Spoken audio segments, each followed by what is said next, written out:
హృదయంబును పవిత్ర పరచుము తండ్రి, ప్రతి పాపమును కడిగి పవిత్ర పరచుము తండ్రి, ప్రతి పాపమును కడిగి ప్రియ యేసు నిర్మించితివి. ప్రియమారనా హృదయం ముదమారవసించునాం హృదయాంతరంగమునా. ఆజాగరూపుడవైతి నిజాశ్రయము విడచి, ఆజాగరూపుడనైతి నిజాశ్రయము విడచి, కరుణారసముతో నాకై కనిపెట్టితివి తండ్రి, కరుణారసముతో నాకై కనిపెట్టితివి తండ్రి, ప్రియ యేసు నిర్మించితివి. ప్రియమారనా హృదయం ముదమారవసించునాం హృదయాంతరంగమునా. వికసించే విశ్వాసంబు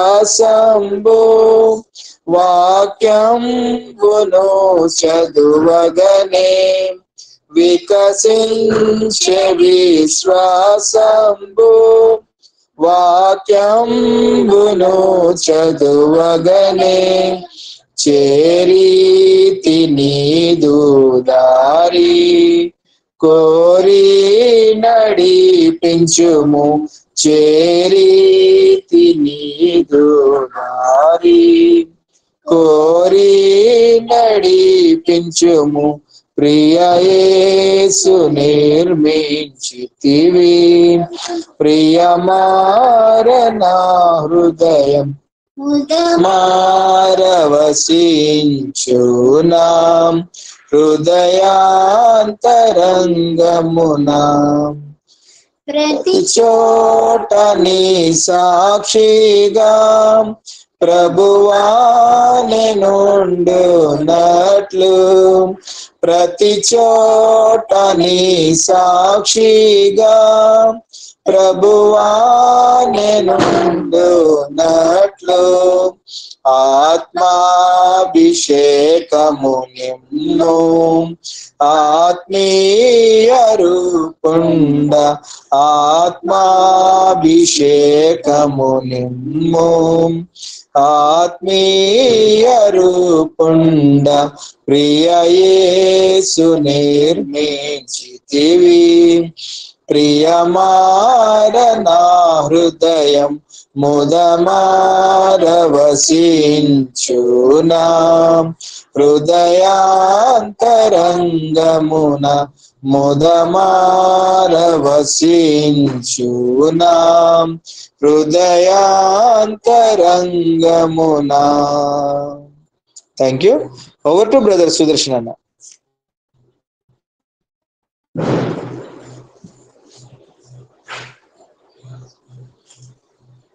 కృష్ణ వినపడుతుంది అన్న? వినబడుతుందన్న. ఓకే, ఒక్క నిమిషం.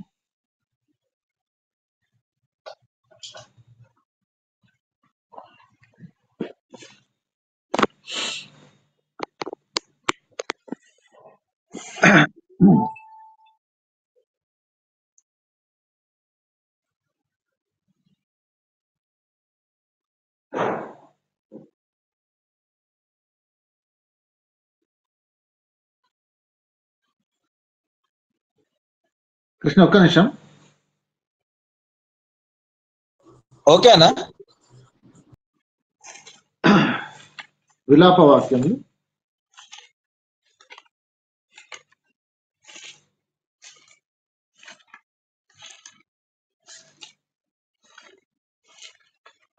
విలాప వాక్యములు 2వ అధ్యాయం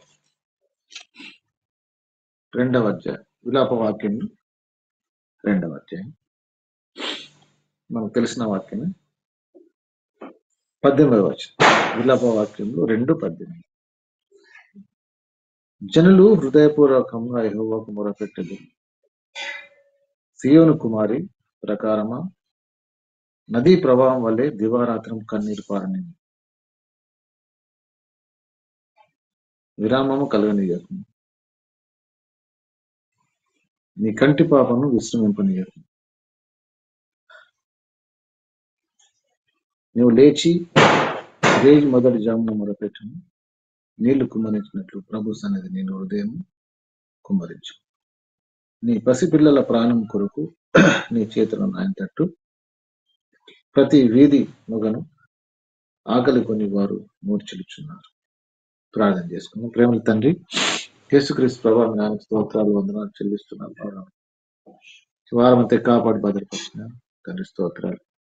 ఇచ్చిన దినాన్ని బట్టి స్తోత్రాలు. యెరూషలేము ప్రార్థన మందిరం ద్వారా జరుగుతున్న ప్రతి పరిచయం బట్టి వందనాలు చెల్లిస్తున్నాను. వారికి కలిగి వందనాలు. ఆదివారం ఆరాధన బట్టి వందనాలు. ఉదయ కలుస్తున్న ప్రార్థన రెండు వందనాలు చెల్లిస్తున్నాం. ఎన్నో విషయాలు మిస్తున్నారు రావడానికి తీసుకురావడానికి మాకు ఇచ్చిన కృపకై స్తోత్రాలు చెల్లిస్తున్నాం. ఇప్పుడు కూడా కడిగి పరిశుద్ధపరిచి క్షమించి కృప చూపించి వాడుకోవాల్సిన ప్రార్థన చేస్తాం. చదువుకున్న వాక్యం ద్వారా మాతో మాట్లాడమని యేసు వారి పరిశుద్ధ నామమున ప్రార్థించి వేడుకొచ్చున్నాం తండ్రి. ఆమేన్. మరి చదువుకున్న వాక్యం గమనిస్తే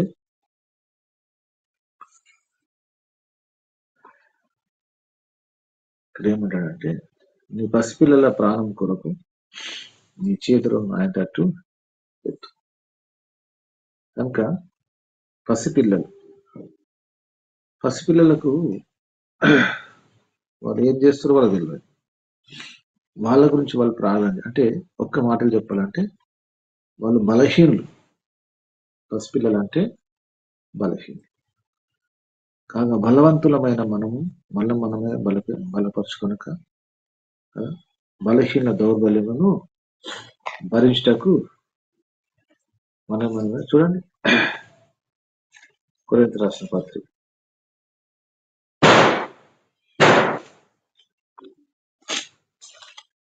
1 కొరింథీ క్షమించి రోమా రాసిన పత్రిక 15వ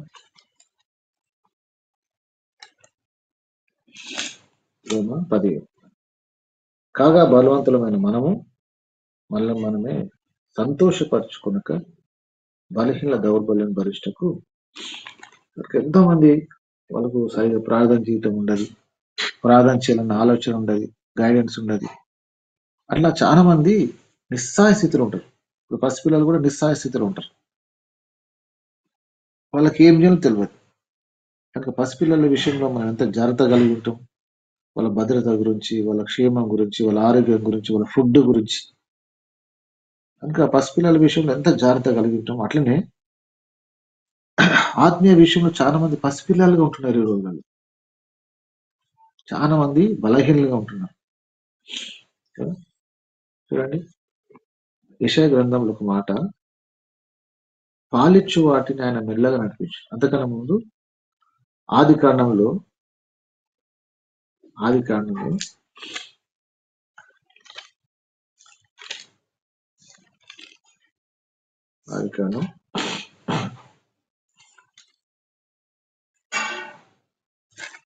30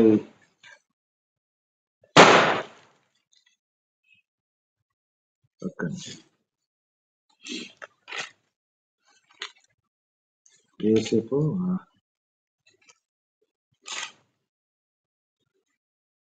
32వ అధ్యాయం, ఆది కాండం 32వ అధ్యాయం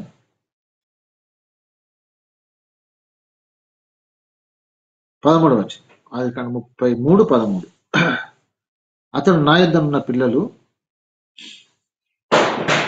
పసిపిల్లలనియు గొర్రెలు మేకలు పశువులు పాలిచ్చినని ఆయన నా ప్రభువునకు తెలియదు. కనుక పసిపిల్లల విషయంలో, పాలిచ్చే వాటి విషయంలో అంటే ఇక్కడ ఏం చూపిస్తుందంటే యాకోబు గారు, ఇవన్నీ బలహీనం. పాలిచ్చు వాటి అంటే డెలివరీ అయినా అప్పుడే డెలివరీ అయినా చూడండి ఎట్లా నడుస్తారు, మెల్లగా నడుస్తారు, చాలా బలహీనంగా ఉంటారు కదా.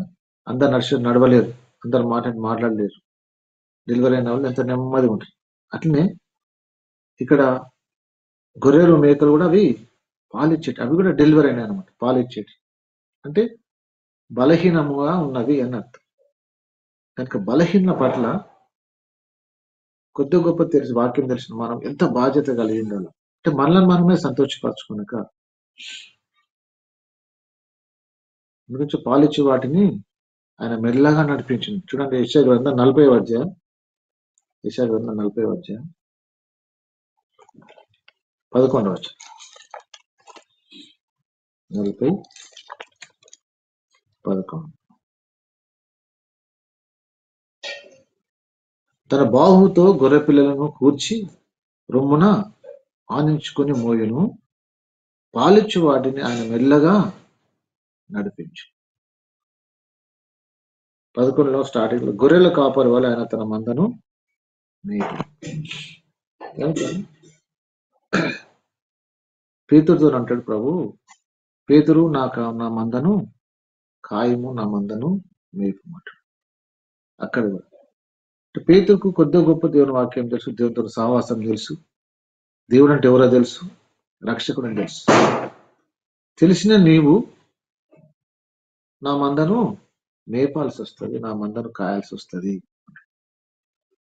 అంటే ప్రభుని తెలుసుకున్న మనకు దేవుడు రక్షణతో పాటు బాధ్యత ఇచ్చిండు. మనం చాలాసార్లు రక్షణ ప్రభావం నాకు రక్షణ ఇచ్చిన స్తోత్రాలు చెప్తాం, కానీ రక్షణలో బాధ్యత ఉన్నది. ఆ విషయం మనం మర్చిపోతాం. రక్షణలో బాధ్యత ఉన్నది.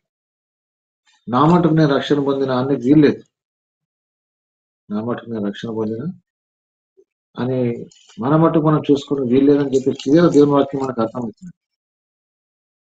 ఇదే రోమ 15లో మళ్ళీ చదువుతాం. ఏమంటాడు?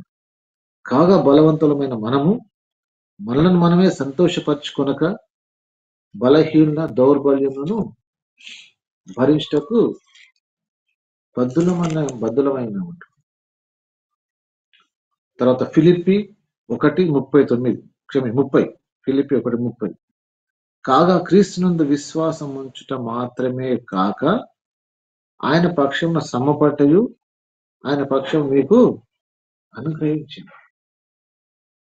కనుక విశ్వాసం ఉంచడమే మాత్రమే కాదు, రక్షణ పొందడమే మాత్రమే కాదు, మళ్ళా మనమే సంతోషపరచుకోవడమే కాదు, మన కుటుంబ రక్షణ మొత్తం సరిపోతుందని కాదు కదా. వారు వ్యాధితో ఉన్నప్పుడు నేను గోనబట్ట కట్టుకుంటాను. చూడండి ఎట్లా స్టేట్మెంట్. వారు వ్యాధితో ఉన్నప్పుడు నేను గోనబట్ట కట్టుకుంటాను. వాళ్ళు వ్యాధితో ఉన్నప్పుడు నాకేం అవసరం, వాళ్ళ ఇంట్లో సమస్య ఉంటే నాకెందుకు, నేనెందుకు ప్రార్థన చేయాలా అని అనుకోవడానికి ఏ మాత్రం కూడా వీల్లేదు. ఒక విశ్వాసి అటువంటి ఆలోచన కూడా రావద్దు. వాళ్ళ విషయం నాకేం అవసరం. మన పితరులు ఎటువంటి స్టేట్మెంట్స్ ఇచ్చారు. వారు వ్యాధితో ఉన్నప్పుడు నేను గుణబట్ట కట్టుకుంటుని.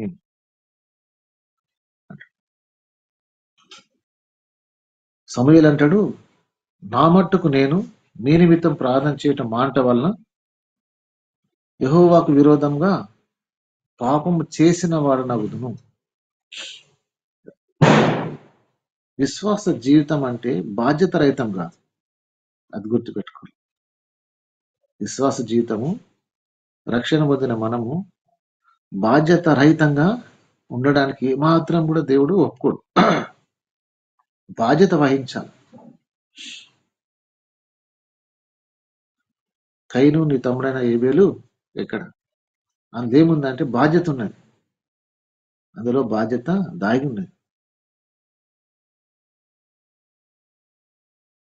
నీ తమ్ముడు ఏబేలు ఎక్కడ ఉన్నట్టు నువ్వే బాధ్యత అని అర్థం.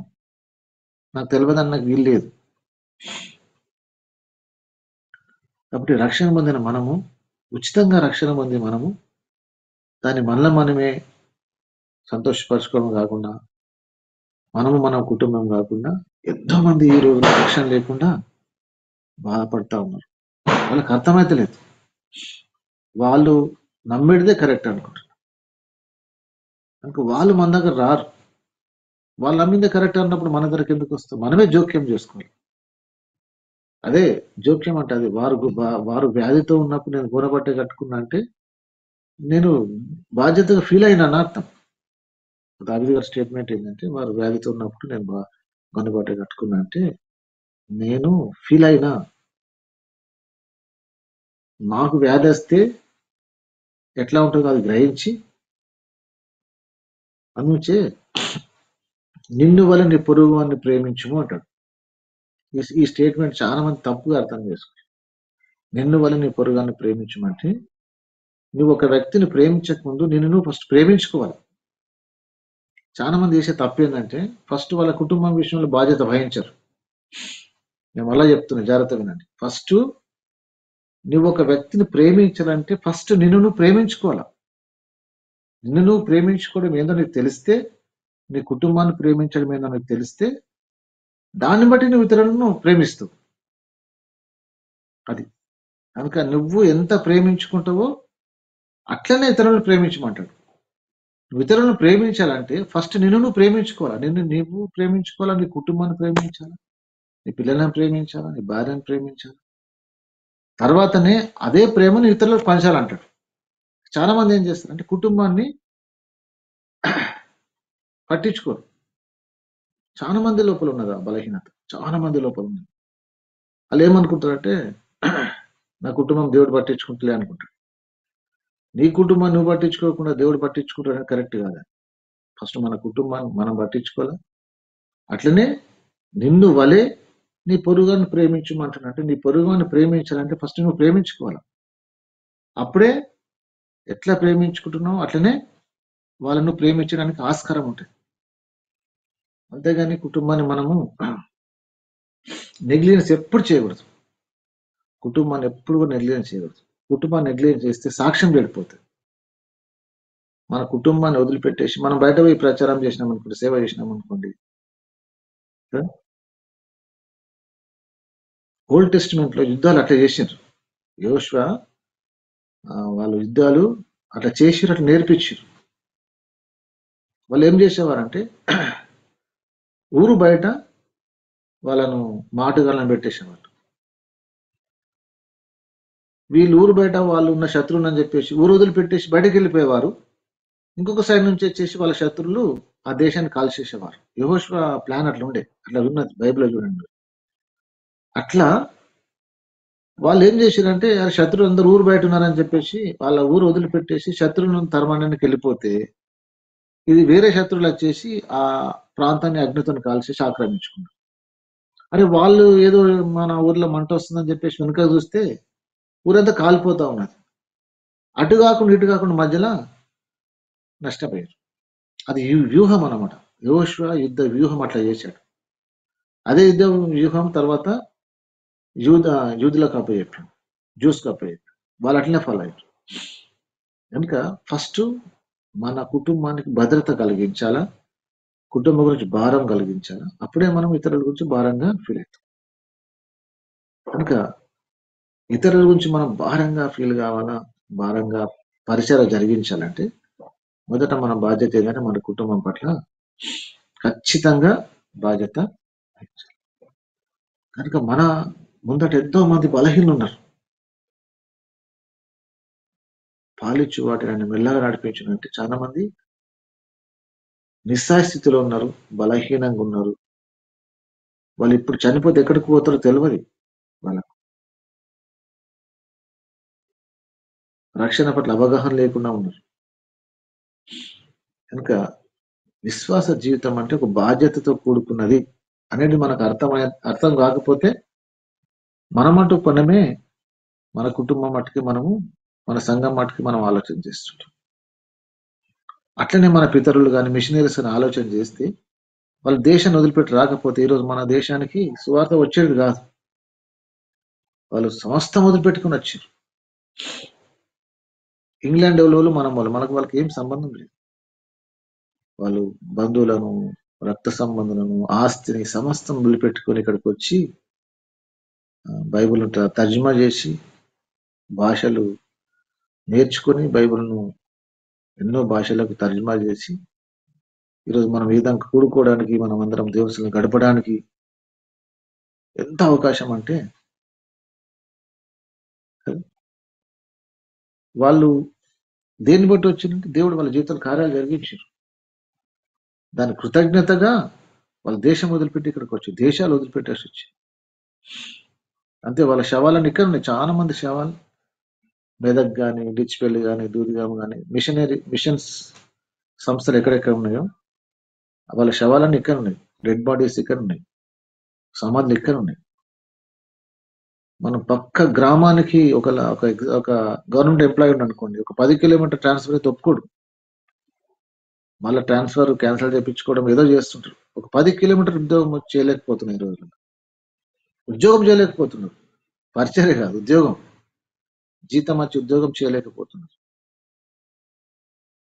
కనుక బలవంతులమైన మనం, రక్షణ పొందిన మనం మళ్ళీ మనం సంతోషపరచుకోనక కొద్దిసేపు, ప్రతిరోజు కొద్దిసేపు ఇతరుల గురించి బాధ్యత కలిగి ప్రార్థన చేస్తే ఖచ్చితంగా దేవుడు మన విషయంలో ఎంతో సంతోషపడతాడు.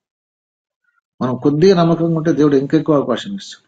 బలా నమ్మకం మంచి దాసుడు, కొద్దిలో నువ్వు నమ్మకంగా ఉన్నావు కాబట్టి అనేకమైన వాటిపైన అధికారిగా వస్తాడు. కనుక మన పితరులు మనకు ఆదర్శం. వాళ్ళని బట్టి మనము ముందుకు కొనసాగు. అలాంటి కృప దేవుడు మనకు దయచేయను గాక. ఓటు కృష్ణ మన ప్రార్థనలో ఏకది. థ్యాంక్ యూ అన్న. మరి మనం సంఘం అంతా ఉంది, అందరం ఒక 2 నిమిషాలు అంశాల ప్రకారం ప్రార్థిద్దాం. మొదటిగా సహోదరి మెర్లిన్ సువార్త నిమిత్తము ప్రార్థిస్తుంది. మరి ముఖ్యంగా సువార్త కొరకు అడ్డుగా వస్తున్న RSS బజరంగ్ దళ్ వారి కొరకు ప్రార్థిస్తారు. మరి ముఖ్యంగా మాచారెడ్డి ప్రాంతం నుంచి, హెబ్రోన్ మందిరం నుంచి మనకు ప్రార్థన అవసరతలు వస్తున్నాయి. మణిపూర్, ఉత్తరప్రదేశ్, హర్యానా, జార్ఖండ్ మరి అక్కడ సేవకులను ఎంతగానో హింసిస్తున్నారు, వారి కొరకు ప్రార్థిస్తారు. మరి ముఖ్యంగా బైబిల్స్ పంచుతుంటే, కరపత్రికలు పంచుతుంటే ఎంతగానో దూషిస్తున్నారు, వారి కొరకు ప్రార్థిస్తారు. Over to Merlin sister.